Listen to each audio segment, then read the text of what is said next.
Bagaimana konteks Asia dimasukkan pada teologi Kristen. Jadi kalau kita lihat biografinya nanti bahwa Kosuke Koyama ini dia biografinya dia lahir tahun 29, kemudian dia mengenyam pendidikan di Tokyo, dia murid Kazuo Kitamori, seorang teolog Jepang juga, dan dia dipercaya menjadi seorang pengajar di Seminari Teologi Thailand selama 8 tahun. Dia terpilih sebagai direktur eksekutif di Asosiasi Sekolah Tinggi Teologi Asia Tenggara. Kemudian dia dikenal sebagai mahaguru yang membidangi ekumene dan kekristenan di dunia yang ada di New York. Dan dia meninggal pada tahun 2009 di Amerika Serikat. Kemudian kita perlu tahu teman-teman, mengapa sih perlu masukkan konteks Asia dalam teologi Kristen. Kalau teman-teman baca ya, jadi sebenarnya karena konteks Asia itu teman-teman udah memiliki nilai dan tradisinya sendiri.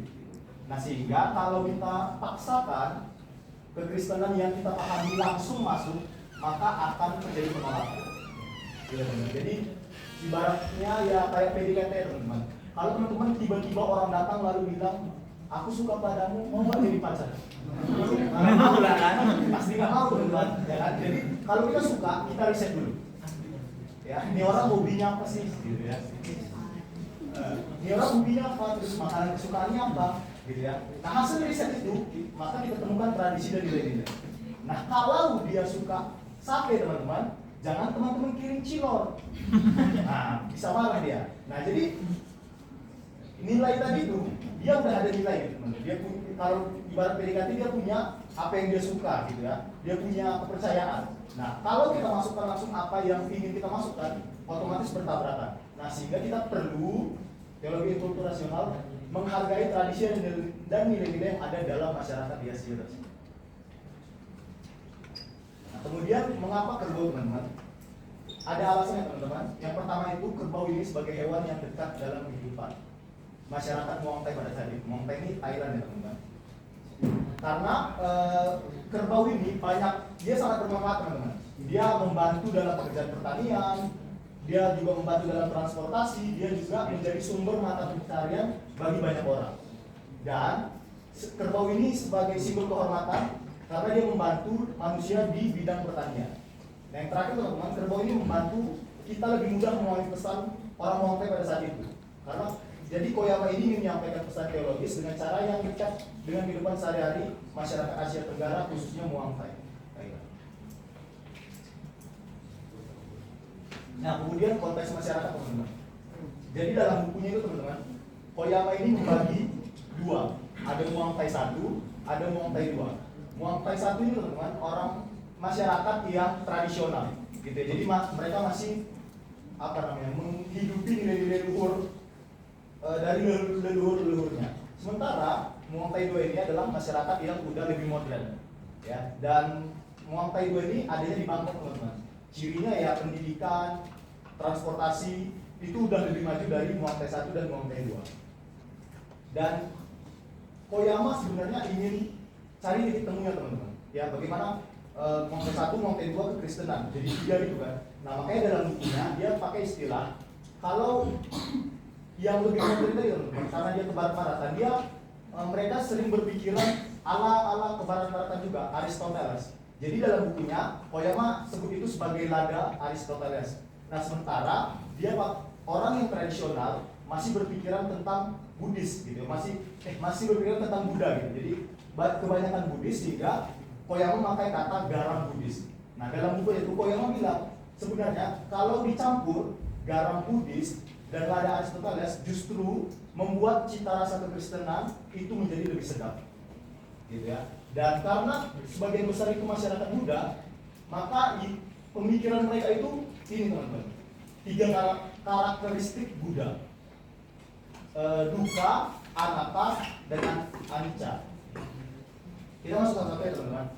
Dukkha ini teman-teman, dukkha ini berbicara tentang penderitaan atau ketidakpuasan yang melekat pada diri manusia. Nah ini kita tahu lah ya bahwa ini berbicara tentang keinginan. Jadi semakin banyak keinginan kita, ada kemungkinan keinginan itu tidak tercapai dan kita menderita. Gitu ya. Yang kedua anatta. Anatta ini meniadakan aku. Artinya tidak ada entitas yang melekat pada diri manusia. Saya pinjam contoh di sini mengibaratkan seperti kursi, teman-teman.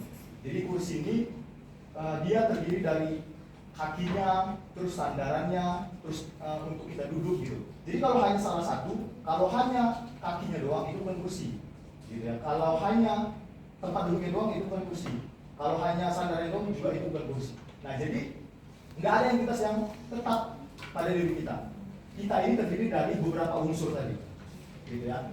Dan terakhir ini anicca, kesementaraan. Artinya segala sesuatu di dunia ini berubah dan tidak tetap. Nah kalau ini juga kita tahu teman-teman, kita manusia juga ya secara fisik, mungkin kita sekarang cantik dan ganteng-ganteng ya, tapi kalau 30 tahun ke depan kita nggak ada yang tahu ya. Ya jadi sifat pun bisa berubah teman-teman. Ya sifat pun bisa berubah. Teman-teman tahu kalau orang yang lagi jatuh cinta, ya, jadi waduh aku mencintai statusnya unyu-unyu gitu. Tapi begitu putus teman-teman, begitu putus saling mati ya kan, saling sindir. Artinya apa teman-teman? Artinya cinta pun bisa berubah teman-teman ya. Makanya kalau teman-teman digoda gitu, aku mencintaimu selamanya misalnya gitu ya, nah udah teman-teman, jangan percaya. Suruh belajar lagi tentang hal ini. Ini tentang konteks masyarakat.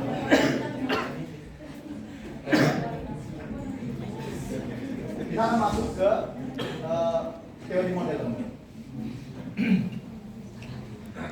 Nah ini teori modelnya ada 3. Yang pertama antropologis. Jadi dalam konsep anata teman-teman, anata mengajarkan manusia harus melepaskan diri dari kemelekatan. Kemelekatan ini keinginan tadi teman-teman. Artinya mematikan aku yang melekat pada sebab akibat supaya bisa hidup. Nah, kita tahu model antropologis teman-teman. Bagaimana model antropologis ini konteks lebih diutamakan. Ya, artinya kalau ada konteks, artinya kita harus mencari injil itu di mana. Karena dalam model antropologis injil itu tersembunyi. Nah, injilnya di mana teman-teman? Injilnya adalah mematikan aku, berarti fokus pada Allah, mengutamakan Allah sehingga hidup kita menjadi lebih baik. Nah, injil fokus pada Allah membuat hidup menjadi lebih baik. Nah, jadi injilnya ini teman-teman adalah fokus pada Allah dari konteks anata tadi. Ya, ini model antropologisnya teman-teman. Kemudian lanjut. Model terjemahan teman-teman. Model terjemahan, kita tahu model terjemahan itu teks lebih diutamakan, gitu ya. Jadi dalam konteks Muang Thai teman-teman, mereka beranggapan bahwa menarik diri itu untuk hidup yang lebih baik. Jadi menarik diri itu teman-teman semacam melakukan praktik spiritual, gitu ya. Jadi mereka melakukan praktik spiritual untuk hidup yang lebih baik. Kemudian melakukan praktik spiritual supaya tidak hidup dalam kehidupan yang salah, gitu ya. Nah, Koyama bilang, oke, betul, tapi ingat, Injil itu lebih diutamakan. Koyama bilang bahwa dalam praktik spiritual itu ada yang transenden yang membantu kita untuk menjadi lebih baik. Ya, makanya Injilnya teman-teman, Allah melibatkan diri dalam kehidupan manusia, termasuk dalam proses menarik diri tadi atau melakukan kegiatan spiritual tadi. Dan Koyama juga menganalogikan ya. Jadi dia kasih contoh dulu. Jadi itu seperti Allah melibatkan diri dalam upaya pembebasan bangsa Israel. Dan Allah dianalogikan sebagai kerbau yang melibatkan diri dalam kehidupan masyarakat Muang Thai. Nanti teman-teman, yang Allah dianalogikan sebagai kerbau ini jadi merefleksi Koyama untuk kita bisa lihat model praksisnya. Nah ini model praksisnya teman-teman. Jadi konteksnya tadi mematikan aku, artinya mematikan ego, mematikan keinginan untuk hidup menjadi lebih baik. Refleksinya Allah dianalogikan sebagai kerbau yang melibatkan diri dalam diri orang Muang Thai. Sehingga ada transformasi teman-teman. Jadi aku yang dalam konsep anata tadi ditolak dan diingkari berubah menjadi aku yang ditransformasi. Aku yang ditransformasi itu apa? Itu aku yang menarik diri dan melibatkan Kristus. Ya, ingat ya. Jadi Injil secara universal dalam teologi kerbau ada 2. Yang pertama fokus dan mengutamakan Allah, dan yang kedua itu Allah melibatkan diri dalam kehidupan manusia. Sekian dari saya teman-teman, terima kasih.